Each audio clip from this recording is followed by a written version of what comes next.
Hi, I'm Susan Koenig, and this is Somatics for You. I fell about 8 feet off a ladder and injured myself. Both wrists are in casts. But what I want this video to show is some jaw movement. I fell on the right side of my face, and I did have some facial fractures. They were declared self-healing right away. I fractured my zygomatic bone.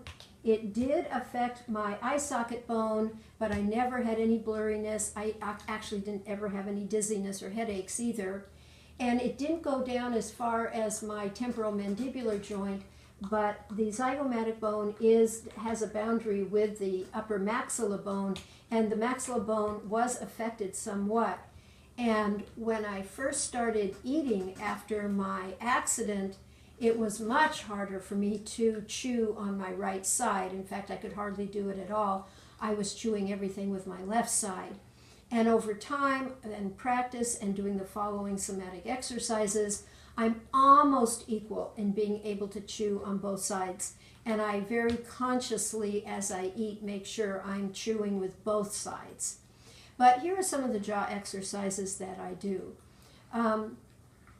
The first one is I'm going to start with contract the muscles that open my mouth, that open the jaw.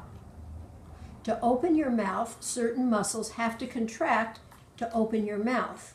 And then I'm going to show you how to pandiculate your mouth closed in little steps so that the tension in those muscles can release and those muscle fibers can re-lengthen. So here's what this looks like. I'm going to add a little resistance under my chin so that as I open my mouth, I'm opening with a little resistance. That sends more sensory feedback to the motor cortex, and it makes the motor cortex have to pay attention a little bit more to slowly close the jaw.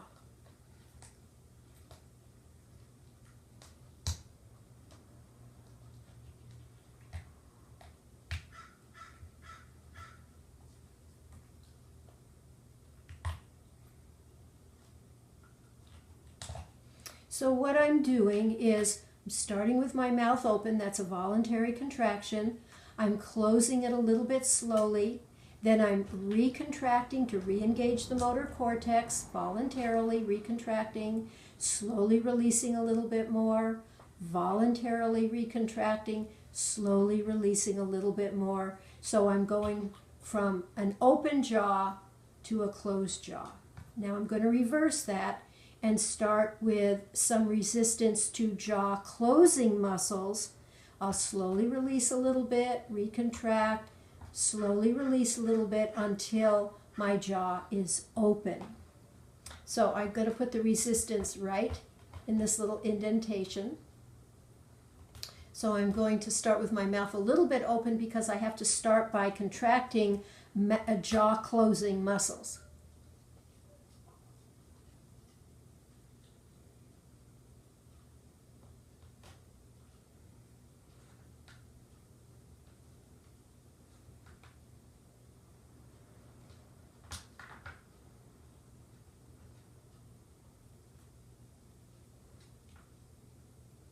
And that represents the contraction of jaw, closing muscles, releasing so the jaw can open.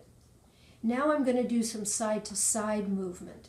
So sometimes what I do is just see what my side-to-side movement is. It's easier for me to move my jaw to the left than it is to the right. At least it has been. Let's see what happens right now.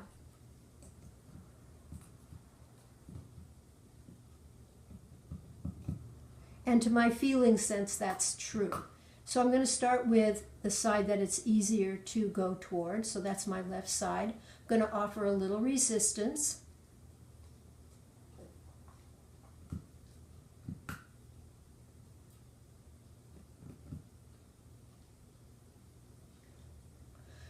And that's what that part looks like. I'm contracting muscles to move my jaw to the left.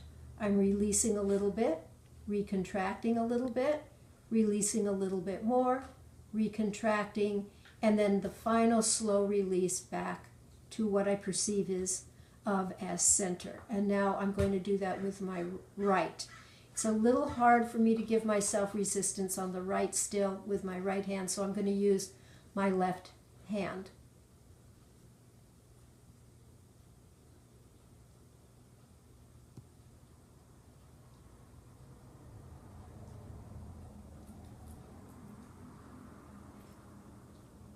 Until I come back to center. You may have noticed I'm much jerkier on my left. And I would do each of these pendicular movements 1 to 3 times, a few times a day. And then I also like to practice some lower jaw circles. I'll do that now. I often like to do these movements in front of a mirror where I can see where I have better movement and where I have less movement. So I'm using my internal sense and also using my visual sense to give me feedback. Right now I just have to go by my internal sense.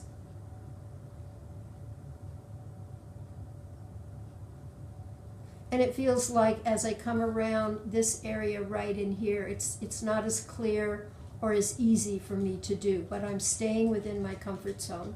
Now I'll make a circle the other way.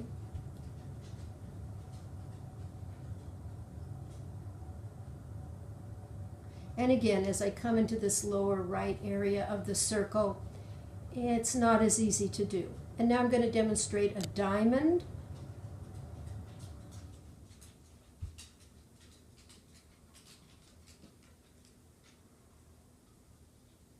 And now the diamond going the other way.